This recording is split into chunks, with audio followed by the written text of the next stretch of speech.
Taman Mini kan ada penggusuran. Ada penggusuran sehingga ada salah satu pohon. Pohon itu jadi kayak agak ada bukit gitu, kayak ada kebukitan itu digusur. Pagi digusur, sore tumbuh. Sore digusur pakai doser itu digali, tumbuh lagi sampai terakhir dia mengeluarkan darah.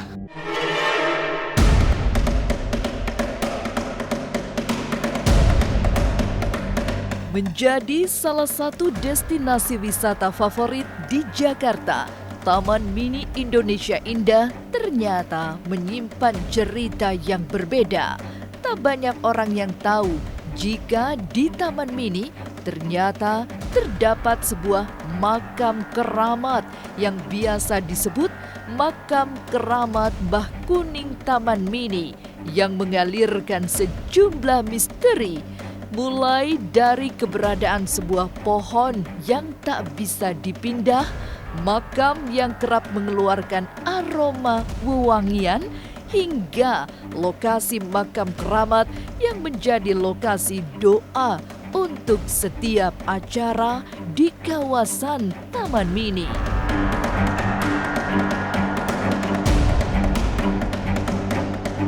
Jangan dulu berlalu, masih akan banyak keganjilan terjadi di sini.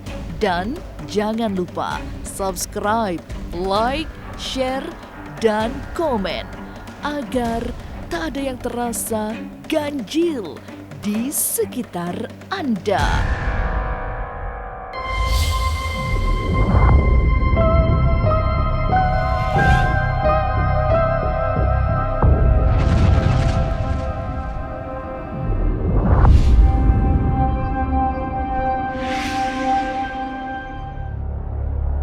Tidak ada tanda-tanda keangkeran jika datang ke Anjungan, Jawa Timur, Taman Mini Indonesia Indah.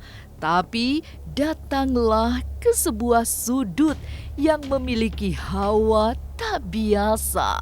Di sana ada pemakaman tua yang sangat keramat karena sering diziarahi banyak orang dari tempat-tempat yang jauh. Inilah pusara Mbah Kuning yang semasa hidupnya di masa lampau dikenal sebagai orang sakti.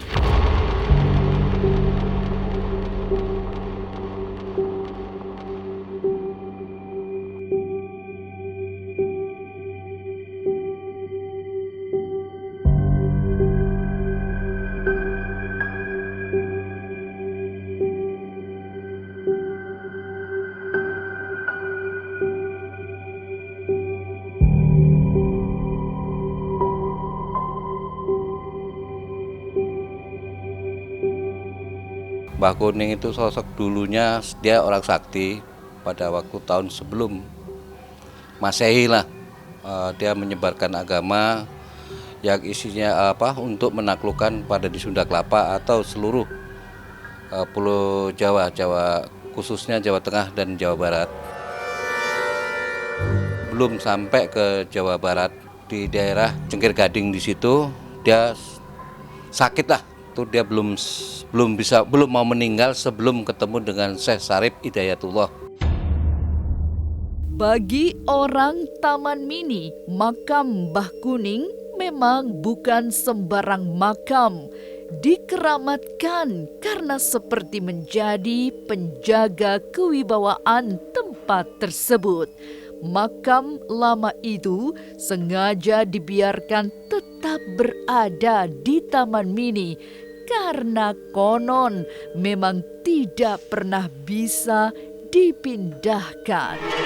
Makam Mbah Kuning ini satu-satunya makam yang tidak bisa dipindah di tempat lain, sehingga Anjungan Jawa Timur memutuskan untuk bisa dikasihkan fasilitas kepada masyarakat yang ingin bertawasul kepada makam Mbah Kuning ini.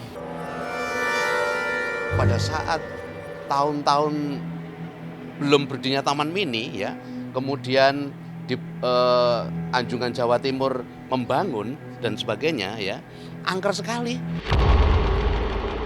Keangkeran makam Mbah Kuning juga ditandai dengan tumbuhnya sebatang pohon anggrung yang misterius. Seperti makam Mbah Kuning, pohon ini tidak bisa dimusnahkan karena setiap kali ditebang akan selalu tumbuh kembali. Selain dipercaya sebagai peneduh Mbah Kuning, pohon ini dulunya adalah pusaka sakti milik sosok keramat itu. Oke, para pemirsa, dulu di sini ya itu ada kayu namanya kayu anggrung.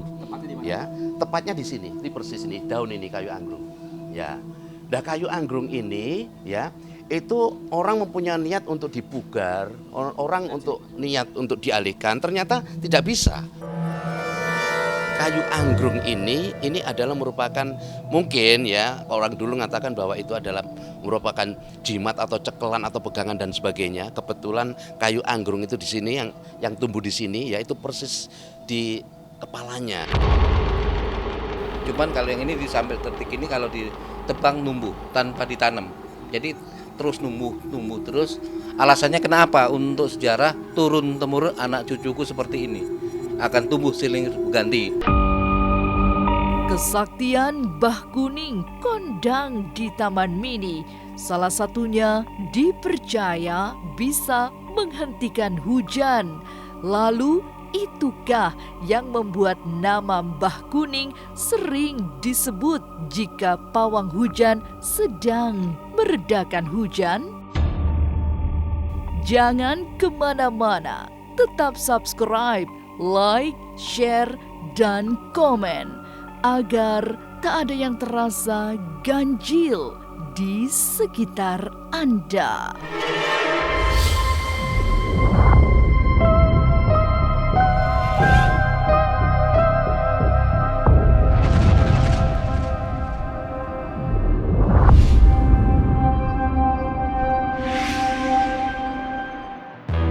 Cerita tentang Mbah Kuning memang seperti berbalut misteri. Banyak kehebatan yang dimiliki sosok sakti dari masa lampau itu. Saat pendirian Taman Mini misalnya, pohon dan makam Mbah Kuning menjadi satu-satunya yang tidak bisa dibongkar. Alat-alat berat yang dikerahkan bahkan terbalik 3 kali saat berusaha mendobrak makam keramat tersebut. Seluruh Taman Mini yang nggak bisa cuma satu ini. Nah, ini karena makam keluarga dan ini beliaunya salah satu-satunya yang kepingin menempati di Taman Mini ini, terutama di Anjungan Jawa Timur. Ketika untuk pengalihan beberapa makam yang ada, ini salah satu ini sampai alat untuk memindahkan itu kayak bulldozer itu dia tidak mampu untuk bisa mengalihkan tempat ini. Kan ada pohon yang sekarang ini pohonnya ada di situ itu yang berdiri ini sampai pohonnya sampai tumbuh lagi. Ini kemarin nggak bisa sampai bulldozer itu terbalik 3 kali. Taman Mini kan ada penggusuran sehingga ada salah satu pohon itu jadi kayak ada bukit gitu, kayak ada kebukitan itu digusur. Pagi digusur, sore tumbuh. Sore digusur pakai doser itu digali tumbuh lagi sampai terakhir dia mengeluarkan darah. Nah, sampai saat itu pembangunan taman ini berhenti semua bangunan Taman Mini, bahwa karena itu ada yang belum bisa digusur, ada 3 tempat. Kesaktian Mbah Kuning sungguh nyata. Selain tidak bisa dipindah, ada kesaktian lain untuk urusan hujan. Konon Mbah Kuning memiliki pusaka berupa tongkat yang diberi nama Tongkat Bendung Segoro. Tongkat inilah yang mampu menghentikan hujan karena fungsinya membendung laut.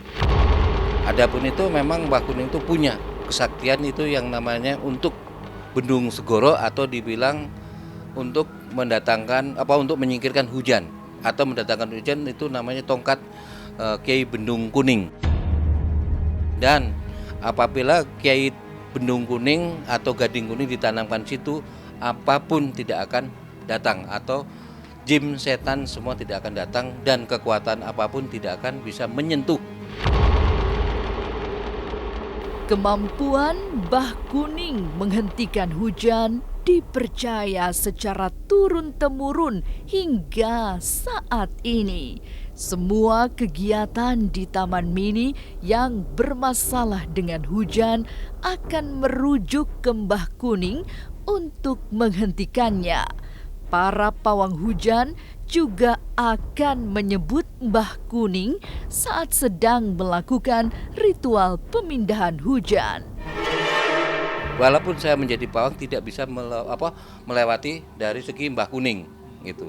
Jadi apa perintahnya itu ya harus kita laksanakan. Itu selalu kita kalau orang Jawa bilang itu sowan ke sowan ke kesepuhan. Kalau sini kan bilang Mbah Kuning itu walaupun memang statusnya tidak ada, tapi sowan kesepuhan supaya tidak ada kesalahan atau gimana. Apabila meninggalkan, saya sendiri pernah meninggalkan 2 kali, itu datanglah banjir. Tidak bisa dicegah.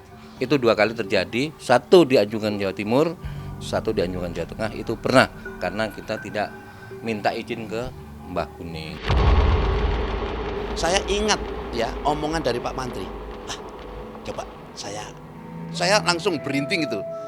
Saya di mic sana di background MC, kemudian sementara pergelaran mau berlangsung, saya mencoba untuk sedikit saya konsen ya. Saya konsen pada saat itu saya berinting, ingat omongannya Pak Sumantri ya, bahwa beliau Mbah Kuning ya ini senang dengan gending Cokronegoro. Setelah gending Cokronegoro dibunyikan ya, 1 fase, 2 fase, masuk lagu ilir-ilir dan sebagainya. Terasa itu hujan itu semakin lama semakin reda, terang, acara berlangsung. Memiliki sifat linuweh di masa hidupnya membuat pusara Mbah Kuning dikeramatkan. Banyak peziarah datang dari berbagai tempat. Lantas, benarkah jika tercium harum melati menandakan komunikasi dengan Mbah Kuning diterima? Jangan kemana-mana, tetap subscribe, like, share, dan komen agar tak ada yang terasa ganjil di sekitar Anda.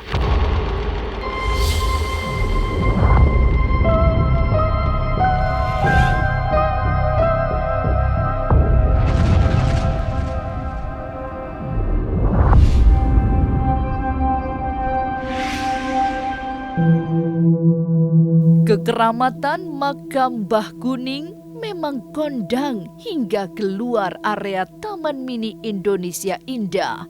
Publik di sekitar Taman Mini sering menziarahi, juga mereka yang datang dari tempat-tempat yang jauh. Macam-macam niat dipanjatkan saat sedang bermunajat di pusara keramat Mbah Kuning. Ini setiap malam Jumat Legi, apalagi ini malam itu banyak yang tirakat di sini.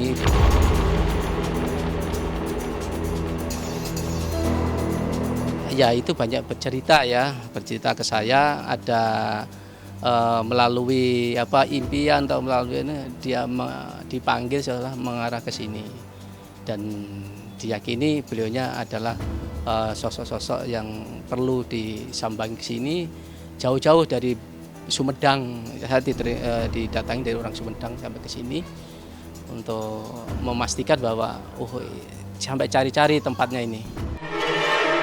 Itu sering orang datang untuk memohon ke sini minta boleh dikatakan petunjuk seperti contohnya jodoh, terus kekayaan, terus untuk pengobatan. Ada satu sasmita atau pertanda yang dinantikan para peziarah yang datang ke pusara Mbah Kuning. Sasmita harum bunga melati. Sebab jika aroma melati tercium menandakan bahwa komunikasi dengan Mbah Kuning telah terjadi dan doa-doa yang dipanjatkan pada Tuhan dikabulkan. Makanya dinamakan dia Eyang Kuning atau dibilang Tegal Harum. Nah, istrinya kan dulu Tegal Harum, orang dari asal Tegal Harum atau Tegal. Dia wangi gitu loh. Dia wangi. Dia menimbulkan wangi itu, tapi merupakan wanginya wangi melati. Apabila di sini itu memohon, dia diterima, dia akan menimbulkan harum. Keluar dari itu atau angin. Itu tanda-tanda dia memohon itu diterima atau dia mendengar. Iya, direstui. Para pemirsa, bahwa di sini tuh jarang wewangian ya. Ya meskipun dari pihak ziarah mereka itu membakar kemenyan atau dupa-dupa dan sebagainya, itu menurut mereka aromanya itu beda ya. Sehingga rasanya atau mungkin kalau misalkan dihirup dan sebagainya itu tidak seperti ya atau nyenggrok di mulut ya atau di hidung gitu ya. Jadi wangi aja ya. Maka seolah-olah itu kalau kita ziarah di sini memohon atau mengirim doa pada beliau dan kayaknya itu nyaman dan diterima gitu. Anjungan Jawa Timur Taman Mini Indonesia Indah yang menjadi tempat rekreasi ternyata menyimpan misteri tentang makam keramat. Ada pusara Mbah Kuning yang konon tak pernah bisa dipindahkan sehingga dibiarkan berada di salah satu sudut Anjungan. Tapi justru inilah salah satu daya tarik Anjungan Jawa Timur yang membuatnya sering didatangi peziarah. Inilah ganjil yang akan menguak berbagai misteri di alam nyata dan tak kasat mata. Sampai jumpa pada episode selanjutnya dengan kisah-kisah ganjil setiap hari Senin, Kamis, dan Jumat pukul 5 sore. Tapi sebelumnya jangan lupa subscribe, like, share, dan komen agar tak ada yang terasa ganjil di sekitar Anda.